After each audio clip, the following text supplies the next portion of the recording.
My name is Aiden Arnett. I recently have finished a research project on the correlation between deindustrialization and poverty in Appalachia and how poverty correlates positively to poor health and obesity. Now, that's a very complex topic, obviously, and I couldn't possibly hope to cover all of that in a video. So instead, what I'm going to do is focus on specifically one thing, that is the availability of quick service food to people of different socioeconomic backgrounds. Of course, it's easy to say, oh, if you want to eat healthy food on a low income, you can just go to the grocery store, buy healthy ingredients like raw vegetables, lean meats, and whatnot. But that ignores the fact that you've worked a full day. You have to make time to go to the grocery store, make time to cook the meal, especially with things like family and other obligations you have. It can sometimes just be too much. So for simplicity's sake, I'm going to be comparing quick service food for rich people and for poor people based on poor prices. I'm going to compare two restaurants, a low price quick service restaurant and a high price quick service restaurant. The low price, I'm actually there right now. It's an American classic, McDonald's. Now, come with me. I'm going to show you what I'm talking about when I say poorer people have fewer options when it comes to health food, quick service. Right here is a McDonald's. I'm sure you recognize it. There are thousands of them all across the country. Very well known for being quick, easy, convenient, and perhaps most importantly, cheap. The specific menu item I'm going to look at is a double quarter pounder burger with cheese. Now, what can be said that's good about this is it is large and it is filling. At $6.99 before taxes, it's a fairly affordable way to get your food after a long day at work. What's not so good about it is the nutritional facts. A single double quarter pounder burger with cheese. No fries, no Coke, no sides, completely a la carte, has 740 calories. You need 2,000 in a day, so that's almost half. It has 20 grams of saturated fat, which is 98% of what you should eat in a day. It also has 59% of your recommended daily sodium intake and 55% of your recommended cholesterol intake.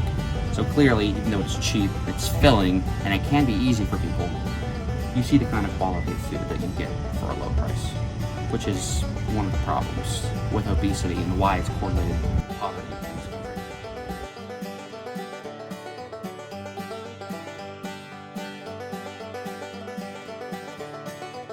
Now we are at our second location, the expensive quick service restaurant. This is called Terra Cafe. It is young, hip, local, and most of all expensive. I was looking at the menu earlier to find a comparable item for the double quarter pounder, and I found a plant-based burger called a black bean burger, $12.95. Now, this doesn't have any meat in it, and it has one patty compared to McDonald's burgers too, and it costs about $5 more, so clearly a much more expensive meal. Now, if you come out with me, I will show you the restaurant and talk a little bit more about this item. This is Terra Cafe. As you can see, very cool, very hip, actually right next to a park.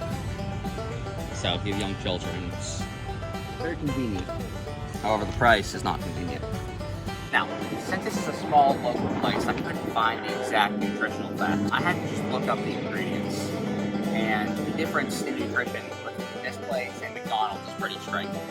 For the patty itself, it's made of black beans. And one serving of black beans, about half of the cup, has a little over 100 calories in it. It has 8 grams of fiber and 7 of protein. A very, very significant amount, because you don't have to deal with the cholesterol and fat that's present in meat. Toppings are equally as healthy. The mixed greens and the tomatoes are very high in vitamin C and K, also in potassium. And the avocado is very high in fat, which might sound bad. Healthy types of fat, monounsaturated and polyunsaturated fats that your body needs. The plant-based bean burger here is a lot healthier than McDonald's burger. However, as I said, it's less food for one patty. $5 more expensive. It's all without sides or drinks. The place also sells coffee and other drinks. Now, for one person, $5 might not sound like that big of a deal. But if you're trying to feed a family or a group of people, and that money can add up very quickly. So obviously this doesn't solely explain the problems of obesity and poverty in our country and how those two things are linked together.